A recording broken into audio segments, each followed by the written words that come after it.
नमस्कार, मैं चंदन कुमार शिक्षा और संस्कार के परिवार में आपका स्वागत करता हूँ। आज हम लोग बात करेंगे भाग 3 पद कृतियाँ कबीर ग्रंथावली। अगर आप झारखंड पीजीटी की तैयारी कर रहे हैं तो ये वीडियो आपके लिए बहुत ही महत्वपूर्ण होने वाली है। इसके पिछले वीडियो में हम लोग देख चुके हैं कबीर ग्रंथावली से संबंधित पद संख्या 1 से लेकर 25 तक, जो कि हम लोग को 1 से लेकर 100 तक पढ़ना था, जिसमें से 25 तक हम लोग का पिछली वीडियो में हो चुका है। और 1 से 25 तक जितने भी पद हैं उनका भावार्थ को हम लोग जान चुके हैं। आज के इस वीडियो में हम लोग बात करेंगे कबीर ग्रंथावली से संबंधित जितने भी महत्वपूर्ण प्रश्न होंगे उसके संबंध में। तो चलिए, आज का पहला प्रश्न है, कबीरदास का जन्म कब हुआ था? तो इसका उत्तर हो जाएगा सन 1398 ईस्वी में। कबीरदास का जन्म कहाँ हुआ था? तो काशी में, जो कि प्राचीन नाम है, वर्तमान नाम वाराणसी, जो कि उत्तर प्रदेश में है। कबीरदास के माता पिता कौन थे? हालांकि इनका जन्म ब्राह्मण परिवार में हुआ था ऐसा माना जाता है, और इनका लालन पालन जो किया था नीरू और नीमा नामक दंपति ने, जो कि मुस्लिम परिवार से थे। फिर अगला प्रश्न है, कबीरदास के पुत्र का क्या नाम था? कबीरदास के पुत्र का नाम कमाल था। कबीरदास के पुत्री का नाम क्या था? कमाली। अगला है, कबीरदास के गुरु कौन थे? रामानंद थे। कबीरदास का निधन कब हुआ था? सन 1518 ईस्वी में। कबीरदास का निधन कहाँ हुआ था? मगहर में। अगला प्रश्न, कबीरदास को वाणी का डिक्टेटर किसने कहा? ये बहुत ही महत्वपूर्ण प्रश्न है परीक्षा की दृष्टि से। डॉक्टर हजारी प्रसाद इसका उत्तर हो जाएगा। कबीरदास को वाणी का डिक्टेटर किसने कहा? तो डॉक्टर हजारी प्रसाद द्विवेदी ने। कबीरदास किस शासक के समकालीन कवि थे? तो सिकंदर लोदी के। अपना मस्तक काटी के हुआ वीर कबीर पंक्ति किसने कही थी? दादू दयाल ने। कबीर की वाणी बीजक का संकलन किसने किया? धर्मदास ने। बहुत ही महत्वपूर्ण प्रश्न है। प्रश्न संख्या 13, कबीर की भाषा को साधुकड़ी भाषा किसने कहा? तो आचार्य रामचंद्र शुक्ल ने। इस संसार में मूढ़ प्राणी किस पर घमंड करता है? तो किस पर? माया पर।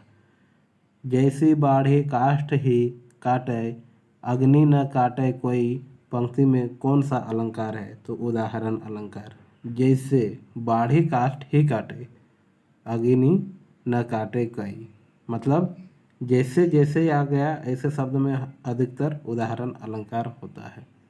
अगला प्रश्न है, हम तो एक एक करी जाना में कौन सा अलंकार है? यहाँ एक का अर्थ एक बार होता है और एक का अर्थ है परमात्मा।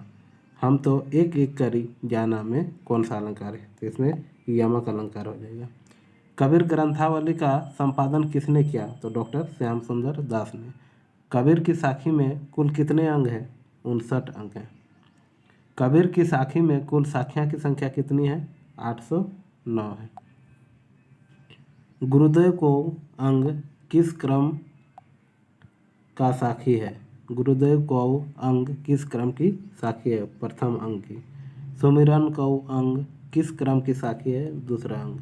और विरह को अंग किस क्रम की साखी है? तीसरा अंग। इन प्रथम अंग, दूसरा अंग और तीसरा अंग सभी को पढ़ना है, जो कि साखी का प्रथम प्रारंभिक 100 पदों को हमें पढ़ना है परीक्षा की दृष्टि से। अगला प्रश्न है, सुमिरन को अंग में कुल कितने साखियां हैं? तो इसमें 32 साखियां हैं। कबीर की काव्य रचनाओं का कितना खंड है? काव्य रचनाओं के खंड जो कि बीजक में है, तो इसमें 3 है, साखी, शबद और रामायणी। कबीर की काव्य का सबसे प्रधान स्वर कौन सा है? तो सामाजिक चेतना। कबीरदास की भाषा कैसी थी? साधुकड़ी थी। बहुत ही महत्वपूर्ण है। जिनी मानिस तय देवता का तात्पर्य क्या है? गुरु की कृपा मानुष को देवता बना देती है। पिछले पदों में हम लोग जिनी मानिस तय देवता इस पद को देखे थे, जो कि जिनका भावार्थ भी हम लोग जाने थे। अगर सभी पदों का भावार्थ को आपको जानना है, सभी साखियों का भावार्थ जानना है, तो हमारे पिछले वीडियो को एक बार अवश्य देखें, ताकि प्रश्नों का हल करने में आपको आसानी हो सके। अगला प्रश्न, किनकी कृपा से कलयुग में कबीर की रक्षा हुई? तो इसका उत्तर हो जाएगा गुरु की कृपा से। कलयुग का तात्पर्य है माया मोह। बाहन लागे तीर में तीर का क्या अर्थ है? बाहन लागे तीर मतलब बाह में लगा तीर। ऐसा करने का उद्देश्य है कि तीर कौन मारते थे? हमारे गुरु। तीर क्या होती थी? शिक्षा रूपी तीर यानी ज्ञान रूपी तीर। गुरुदेव ने जो तीर चलाया वह क्या था? प्रेम का। कबीर ने सच्चा वीर किसे लक्ष्य किया है? गुरु को। दीपक और तेल के प्रतीक रूप हैं, क्या हैं? ज्ञान और प्रेम। कबीर बीजक में साखियों की संख्या कितनी है? 353। बाबू श्याम सुंदर दास ने कबीर की भाषा को क्या कहा? तो इसका उत्तर हो जाएगा पंचमेल खिचड़ी। साधुकड़ी भाषा का आशय है जिसमें अनेक प्रांतीयों, भाषाओं, बोलियों के शब्दों का मिश्रण होता है, उसे क्या कहते हैं? साधुकड़ी कहते हैं। सिकंदर लोदी ने किसके कहने पर कबीर को जंजीरों से बांधकर गंगा में डुबाया था? तो इसका उत्तर हो जाएगा शेख तकी के कहने से। भाषा बहुत परिष्कृत और परिमार्जित न होने पर भी कबीर की उक्तियों में कहीं कहीं विलक्षण प्रभाव और चमत्कार है। प्रतिमा उनमें प्रखर थी, इसमें कोई संदेह नहीं है।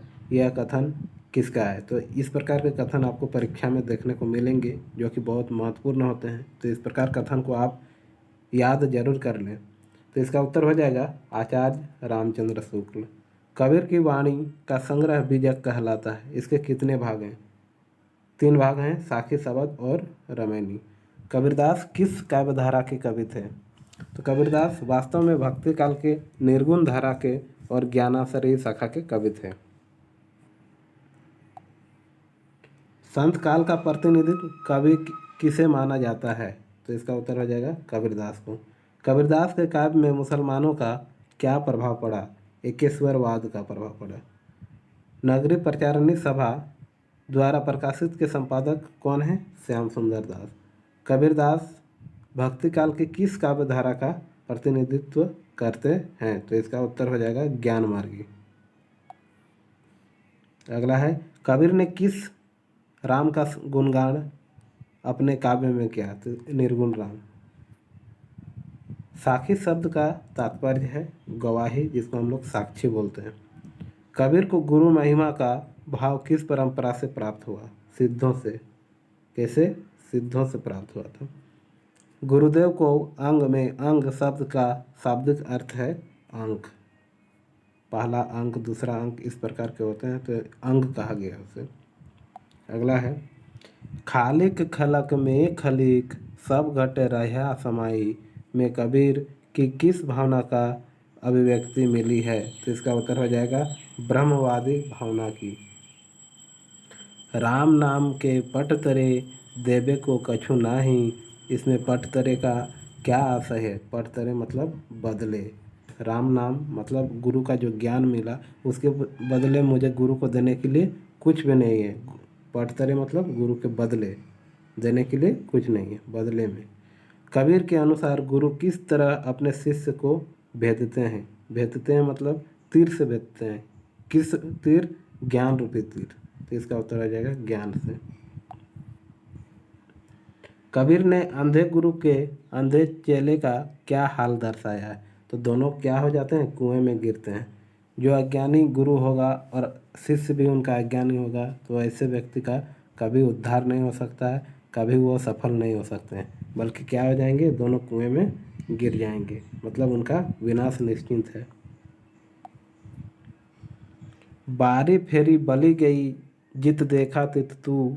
कबीर के अनुसार परमात्मा का दर्शन कब होता है? जब अहंकार का विनाश हो जाता है। कबीर ने विरह की स्थिति को किस प्रकार स्वीकार किया है? रहस्यवाद के रूप में। बहुत दिनन की जौवती बाट तुम्हारी राम, जीव तरसे तुझ मिलन को मन नहीं विश्राम। दोहे में कबीर ने किस भाव की अभिव्यंजना की है तो इसमें विरह भाव की।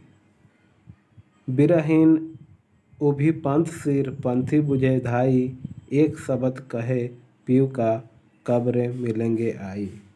बहुत सुंदर पंक्तियाँ हैं। पंक्ति में एक शब्द का क्या अर्थ है? एक शब्द का क्या अर्थ है? अर्थात राम से मिलने की बात कही जा रही है। राम अर्थात परमात्मा। कबीर सुमिरन सार है और सकल जंजाल, कहकर संसार में सार रूप वस्तु क्या बताई है? प्रभु का सुमिरन, प्रभु का भक्ति, प्रभु की याद। वेदांतियों से कबीर ने क्या प्राप्त किया था? रहस्यवाद। निझर झरे रस पीजिए तहाँ भंवर गुफा के घाट रे में कबीर ने किस भावना का महत्व दिया है? प्रेम रस की। आज का अंतिम और महत्वपूर्ण प्रश्न, कबीरदास ने गुरु को क्या बना है? तो कबीरदास ने वास्तव में गुरु को ज्ञान रूपी पथ का सच्चा प्रदर्शक माना है। अगर जीवन में सच्चा कोई प्रदर्शक होते हैं, मार्गदर्शक होते हैं, तो वो कौन होते हैं? हमारे गुरु होते हैं। इस प्रकार आज जितने भी हम लोग महत्वपूर्ण प्रश्न का हल किए, सभी परीक्षा की दृष्टि से महत्वपूर्ण है। आप इसे अच्छे से याद कर लें ताकि आने वाले समय में इससे संबंधित जितने भी प्रश्न पूछे जाएं, आप सभी का हल आसानी से कर सकते हैं। वीडियो को अंत तक देखने के लिए आपका बहुत धन्यवाद।